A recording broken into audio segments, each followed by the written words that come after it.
하나님 아버지, 오늘도 실업의 아픔을 가진 모든 사람들에게 일자리를 가질 수 있도록 새로운 아이디어 제품도 많이 개발하여 중소기업을 많이 창업하게 하시고 대기업과 중소기업의 경쟁력 있는 물품을 전 세계로 수출하여 선교의 전진 기지를 삼게 하시고 대기업과 중소기업의 경쟁력 있는 물품이 전 세계로 많이 수출되므로 경제가 나아지고 많은 인력을 채용하여 이 땅의 실업자가 최소화되게 하옵소서. 예수님의 이름으로 기도합니다. 아멘.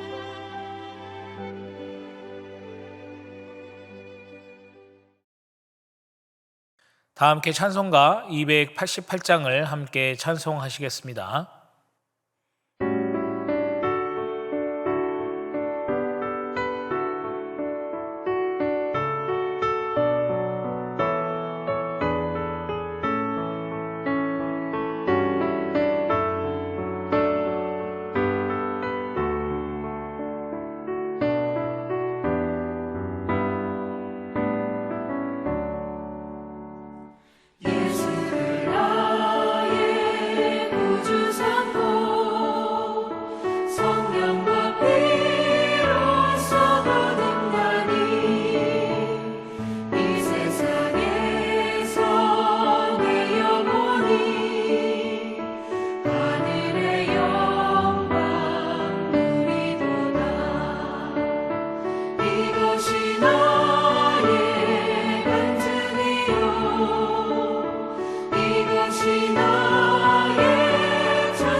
오늘 하나님께서 주신 말씀은 사무엘상 3장 1절에서 21절까지의 말씀입니다.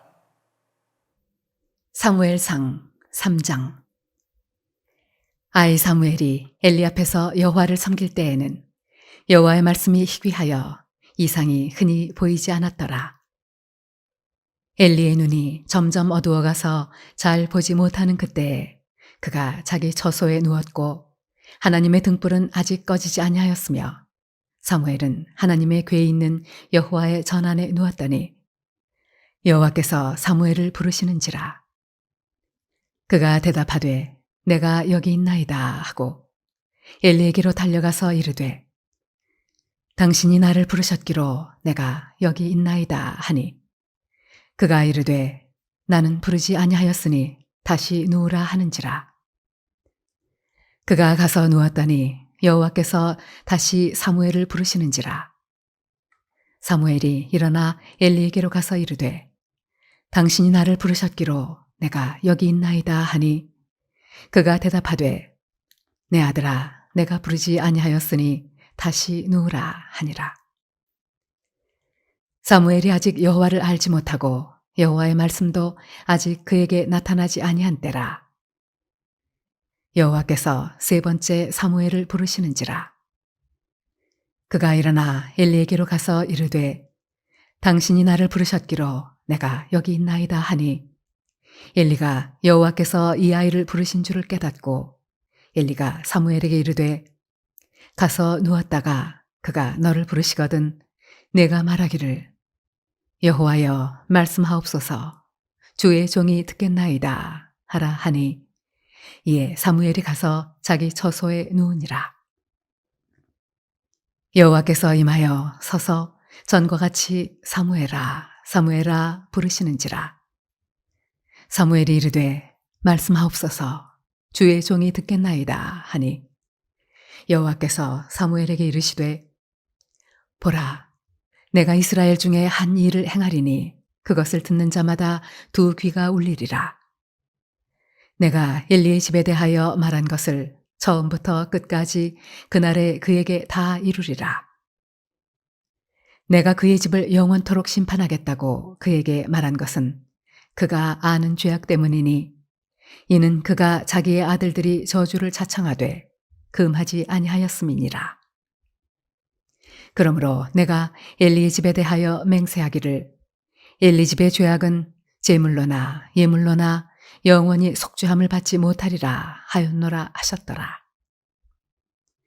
사무엘이 아침까지 누웠다가 여호와의 집의 문을 열었으나 그 이상을 엘리에게 알게 하기를 두려워하더니 엘리가 사무엘을 불러 이르되 내 아들 사무엘아 하니 그가 대답하되 내가 여기 있나이다 하니 그가 이르되 내게 무엇을 말씀하셨느냐 청하노니 내게 숨기지 말라.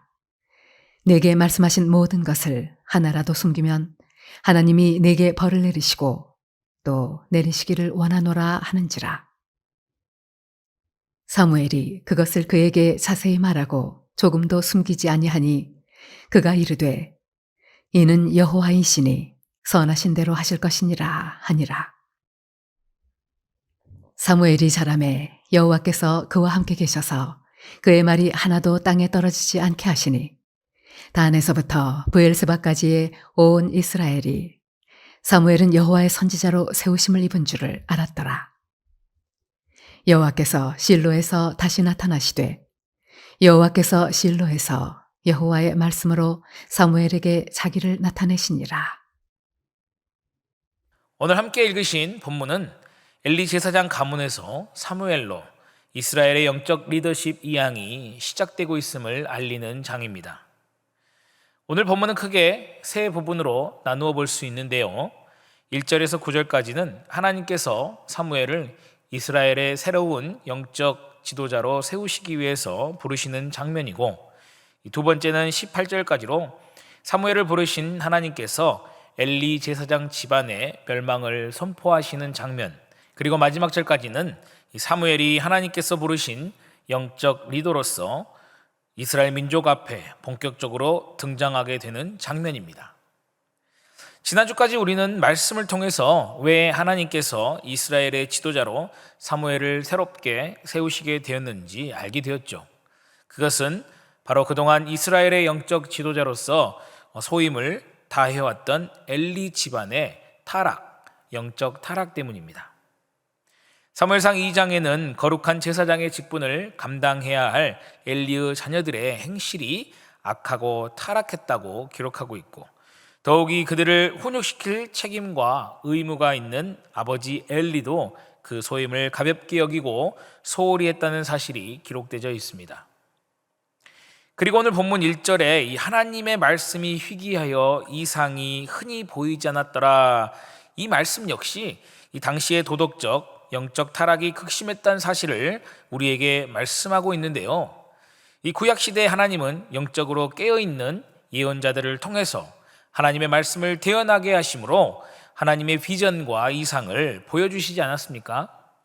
그런데 그 예언자의 역할을 해야 할 엘리의 자녀들이, 그리고 엘리가 영적으로 무감각해져 있었고 오히려 예배인 제사를 더럽히고 있었으니 하나님의 뜻과 이상이 백성들에게 제대로 선포될 수 없었던 것이었고, 또한 거룩한 예배도 드릴 수 없게 되어서 백성들도 영적으로 무감각해지고 타락의 길을 걸어갈 수밖에 없었던 것이었죠. 이런 암울한 영적 시대 가운데 하나님으로부터 소명을 받아 이스라엘의 새로운 지도자로 사무엘이 급격하게 부상되고 있는 장이 바로 오늘 함께 읽으신 본문 3장입니다. 그렇기 때문에 우리는 엘리와 그의 아들들의 모습을 보고 하나님께서 버리신 사람이 어떤 사람인지, 또한 사무엘의 모습을 보고 하나님께서 들어쓰시는 사람은 어떤 사람인지 알 수 있는 것입니다. 2장과 본문 3장을 살펴보면 사무엘은 엘리와 그의 아들들과 정반대의 모습으로 부각이 되어져 있습니다. 엘리의 아들들이 어떻습니까? 잘 아시는 대로 2장 12절에는 엘리의 아들들은 행실이 나빠서 여호와를 알지 못하더라라고 말씀하고 있습니다. 또한 17절에는 여호와의 제사를 멸시하였기 때문에 그들의 죄가 컸다라고 말씀하고 있죠. 엘리의 아들들이 행했던 죄악들이 하나님과 그들과의 사이를 갈라놓았기 때문에 하나님을 알 길이 없었다는 것입니다. 죄악된 길로 가면서 하나님과 멀어지니 하나님을 알 수 없었던 것이었죠. 그런데 반면 사무엘의 모습은 어떻습니까? 사무엘은 하나님을 잘 섬기는 자였다고 성경은 말씀하고 있습니다. 본문 1절을 보시면 아이 사무엘이 엘리 앞에서 여호와를 섬길 때라고 기록하고 있습니다. 이와 같은 기록은 여기에서 처음 등장한 것이 아니고 이미 계속해서 등장하고 있었죠. 2장 11절에도 또한 18절에서도 연속적으로 사무엘은 여호와를 섬겼다, 그리고 21절에도 여호와 앞에서 자랐다라고 말씀하고 있습니다. 하나님께 쓰임받는 자는 어떤 능력이나 재주가 또 재능이 출중한 자라고 생각할지도 모르지만 사실 하나님은 그런 것들에 크게 관심을 두지 않으신다는 것이죠.